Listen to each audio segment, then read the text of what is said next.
আমি সমস্ত পুরুষ জাতিটাকে বলছি, আপনারা যা সরকারি চাকরি করেন তার বিয়ে জীবনে প্রবেশ করবেন, বিবাহিত জীবনে প্রবেশ করবেন না, কারণ আপনাদের বৎকরা কিন্তু অতি সহজ। এই জন্য আমাদের বিয়ের বাজার আপনাদের প্রচণ্ড দাম, কারণ আপনাদের বৎকরা অতি সহজ। আমরা প্রাইভেট মারোয়ারি ফার্মে চাকরি করতাম, আমাদের সেরকম ধরতে পারতো না, কিন্তু আপনাদের কি, আপনারা প্লাস পারবেন না। এক সরাসরি করতে অর্ডার আপনার নিয়োগকর্তার কাছে, আর মাস গেলে মাসে মাসে হাত দেখ করে কেটে কেটে নিয়ে যাবে, শুধু দিয়ে পয়সা করবে। আপনাদের অনুরোধ করবো, বলুন যতদিন পর্যন্ত মিনিস্ট্রি অফ মেন তৈরি না হচ্ছে, কমিশন অফ মেন তৈরি না হচ্ছে, তখন বিয়েই করবো না। এটা আপনার প্রতিজ্ঞা করুন।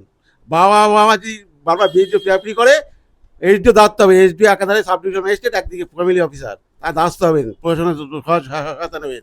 এই বার্তাটা, এই আবেদনটা আপনাদের কাছে আমি রাখছি। আপনি ইন্টেলিজেন্ট, আপনাদের ফলো করবো সাধারণ মানুষ। হ্যাঁ, এইটা সব মেয়ে তো আর এরকম নয়।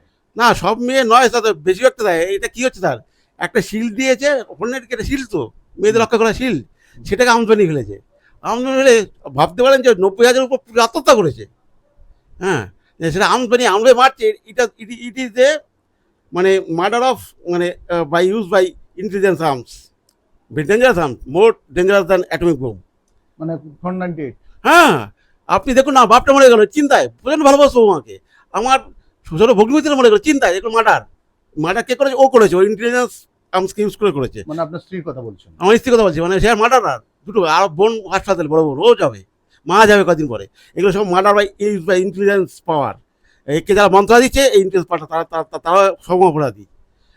মেন্স কমিশন যতদিন গঠিত না হয়, মিনিস্টার মেন যতদিন, তখন বিয়ে করবেন না, বলে দিন, চিঠি পাঠান সেন্ট্রালে, যে মেন্স কমিশন যখন গঠিত না হবে, তখন চিঠি পাঠাবো না, আমরা সরকারি চাকরিজীবী, আমাদের বৎকরা অতি সহজ, এই জন্য বিয়ের বাচ্চা প্রচণ্ড দাম আপনাদের টানাটানি আপনাদের নিয়ে। বাড়ির লোক প্রায় করে বিয়ে করে, আমার এক ভাই রেলে চাকরি করে। এ দাদা, বাবা মা না বিয়েতে ছাড়বে না, আরে চলে যাবে এসডিওর কাছে, গিয়ে সমান কর বাবা মাকে, যে বল গিয়ে যে যতদিন পর্যন্ত মেন্স কমিশন, মেন্স মিনিস্ট্রি তৈরি না হচ্ছে, বিয়ে জন্য প্রবেশই করবো না।